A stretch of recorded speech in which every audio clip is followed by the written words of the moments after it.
इस वक्त हमारे साथ बातचीत के लिए जुड़ चुके हैं कांग्रेस के प्रदेश अध्यक्ष राजेश ठाकुर। हम सीधे उन्हीं से बात करते हैं। ठाकुर जी, सबसे पहले स्वागत है आपका 99 न्यूज़ पर। मेरा पहला सवाल यही है कि दिन भर जो ये घटनाक्रम घटी है दिल्ली में, और जो उसका इम्पैक्ट जो रांची में देखने को मिल रहा है, कांग्रेस पार्टी का क्या मानना है इस पूरे तस्वीरों को देख करके? हाँ, देखिए, पूरा एक जो गणेश जी को दूध पिलाने वाली बात की गई थी, उसी तर्ज पे एक बार फिर से अफवाह फैला करके, और इस तरह से जब मुख्यमंत्री जी ने वो टाइम 31 तारीख तक का दिया हुआ था, उससे पहले रेड करा करके और एक माहौल क्रिएट करने का प्रयास किया जा रहा है जी कि ये सरकार खतरे में है। हाँ, और ऐसे में लोगों का आक्रोश चरम पर हो, और उस आक्रोश के चरम का फायदा उठाते हुए जो उनकी मंशा है, जो उनकी षड्यंत्र है कि सरकार को डिस्टर्ब किया जाए, जो गरीबों तक, अंतिम व्यक्ति तक पहुंचने का सरकार प्रयास कर रही है, उसको रोका जाए, बाधित किया जाए। तो उस निमित्त ये सारी चीजें चल रही है। मैं तो इसी नजरिए से देखता हूँ कि सिर्फ और सिर्फ एक एजेंडे के तहत सभी लोग मिल करके, जो भारतीय जनता पार्टी के लोग हैं और बाकी एजेंसी के लोग हैं, जब मुख्यमंत्री जी ने पहले भी दो बार समय दिया है और 7 घंटे तक पिछले दिनों पूछताछ करने का अवसर दिया, उसके बाद 3 दिन के अंदर ही ऐसी क्या आवश्यकता पड़ी कि उनको इस तरह के कदम उठाने पड़ रहे हैं। लेकिन और लगातार जी, लेकिन इस बीच बाबूलाल मरांडी, जो बीजेपी के प्रदेश अध्यक्ष है राजेश जी, उनका एक ट्वीट काफ़ी ज़्यादा चर्चा में रहा। उन्होंने ट्वीट करके कहा कि सीएम ट्रेसलेस है, और सीएम के लिए भगौड़े जैसे शब्दों का इस्तेमाल किया गया। डीजीपी पर सवाल उठाया गया, झारखंड पुलिस की कार्यप्रणाली पर सवाल उठाया गया, आप लोगों पर सवाल उठाया गया कि देखिए कि राज्य के मुखिया जो है वो डर के मारे भाग रहे हैं। नहीं, देखिए, ये तो बोल रहा हूँ ना कि सब मिलजुल करके ये काम चल रहा है। चाहे वो राज्यपाल हो, चाहे भाजपा के अध्यक्ष हो, सब एक माला के मोती बन करके काम कर रहे हैं और माला पहनने की फिराक में है। लेकिन ऐसा कुछ होने वाला नहीं है। उनके तमाम मंसूबों पे हम लोग पानी फेरने का काम करेंगे। हम लोग पूरी तरह से एकजुट होकर के। और जो ये कह रहे हैं कि मुख्यमंत्री जी गायब है, वो कौन कह रहा है? ये लोग कह रहे हैं, ये लोग सूत्रों के हवाले से, मुखबिरों के हवाले से ये बात फैला रहे हैं। और बाबूलाल मरांडी जी जैसे व्यक्ति जो पूर्व में मुख्यमंत्री रहे हैं, वो इतनी हल्की हरकत कर रहे हैं, ये ठीक नहीं है। ईडी जैसी एजेंसी, जो इतनी तगड़ी एजेंसी मानी जाती है, उसको अगर लोकेशन का पता नहीं है तो उसको रहने का कोई नैतिक अधिकार नहीं है। सीबीआई है, ईडी है, दिल्ली पुलिस है।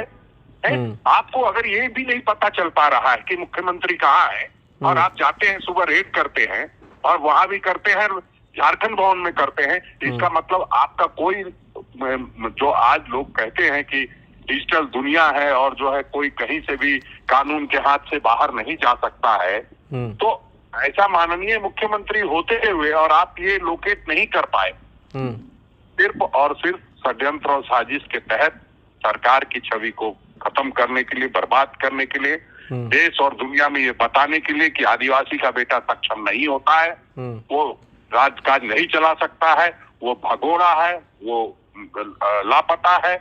इस तरह की चीजों का इस्तेमाल किया गया है। समय आने पर सभी को सबक सिखाया जाएगा।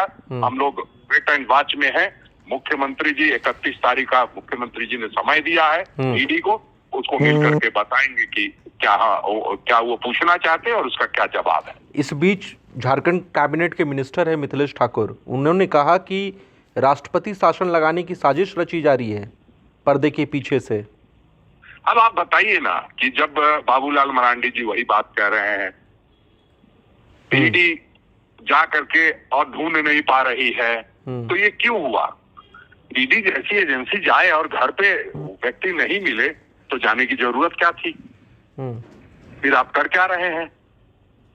ये तो बहुत अजीब सी बात है कि आप, मतलब जो इतना आदमी कहता है टेक्नोलॉजी से लैस लोग हैं, इसलिए तो फेल है ये लोग कि 95% मामलों में कुछ होता नहीं है। ठाकुर जी, क्योंकि आपको जाना जाता है क्राइसिस मैनेजमेंट के लिए भी, मेरा सीधा सवाल आपसे ये है कि जिस तरह की स्थिति बन रही है, आप लोग तैयार है? नंबर्स आपके साथ है, और क्या वो समय आने पर एकजुट रहेंगे? पूरी तरह हम तैयार हैं और ऐसे तमाम लोगों को हमने पहले भी ठीक किया है, आगे भी ठीक करेंगे। और हम समझते हैं कि जो इस तरह की प्रवृत्ति होती है, जो इस तरह से जो बहुमत की सरकार को लूटने का प्रयास होता है, वैसे लोगों को लोकतंत्र में जनता सर्वोपरि होती है और जनता उनको सबक सिखाने का काम करेगी और वो हम लोगों के नेतृत्व में करेगी। 1 फरवरी तक तमाम जो विधायक है, जो खबरें आ रही हैं वो ये कि उन्हें रांची में ही रहने का निर्देश आप लोगों की तरफ से दिया गया है। विधायक दल की बैठक भी कॉल कर ली गई है। देखिए, कोई निर्देश नहीं दिया गया है। वो सब लोग जो हमारे विधायक हैं, जो सरकार को लेके संजीदा हैं और तमाम तरह के र्यूमर्स फैलाए जा रहे हैं, तो वो खुद से लोग आ रहे हैं, किसी को बुलाया नहीं जा रहा है। वो लोग खुद से मुख्यमंत्री जी के समर्थन में एकजुट हैं, उसके लिए आ रहे हैं। और जब भी कोई घर में, परिवार में, संगठन में, गठबंधन में कोई भी इस तरह की बात होती है तो निश्चित रूप से सब लोग एकजुट होकर के उसका सामना करते हैं। तो उसमें बुलाने की जरूरत मैं नहीं समझता कि कोई बुलाने की जरूरत है, ना ही हम लोगों ने किसी को बुलाया है। ये जरूर है कि कल और परसों की बात छोड़ दीजिए, सभी लोग जो विधायक हैं हमारे, सब लोग रांची पहुंच गए हैं और सभी लोग अपनी अपनी चिंता व्यक्त कर रहे हैं और ये बात कर रहे हैं कि कैसे हम लोगों को एकजुट होकर के पूरी ताकत से ऐसे जो शक्तियां हैं, जो षड्यंत्र रचने वाली, साजिश रचने वाली, उनको सबक सिखाना है। इस बीच को क्या आपने देखा होगा, गिरिराज सिंह और कई बीजेपी के वरिष्ठ नेताओं, जो मंत्री भी हैं, उनके बयान आ रहे हैं कि जहां जहां राहुल के कदम पड़ रहे हैं वहां वहां इंडी गठबंधन ताश की पत्तों की तरह बिखर जा रहा है। बिहार देखिए थूक के चाटने वालों की बात ना कीजिए तो अच्छा होगा। जो निवेदिता सिंह, जो नीतीश कुमार जी ज्ञान बांट रहे थे विधानसभा में और जो फूट फूट कर रो रही थी, जो लोग कह रहे थे कि मानसिक रूप से दिवालिया हो गए हैं, जो स्मृति ईरानी कह रही थी सबको सांप सूंघ गया है और बहुत शर्मिंदा है, वो सब लोगों ने कल मिल करके सरकार बनाने का काम किया है। तो इनकी बातों पर बहुत तवज्जो देने की जरूरत नहीं है। ये लोग लोग होते हैं जिनको डफली बजाने की आदत होती है।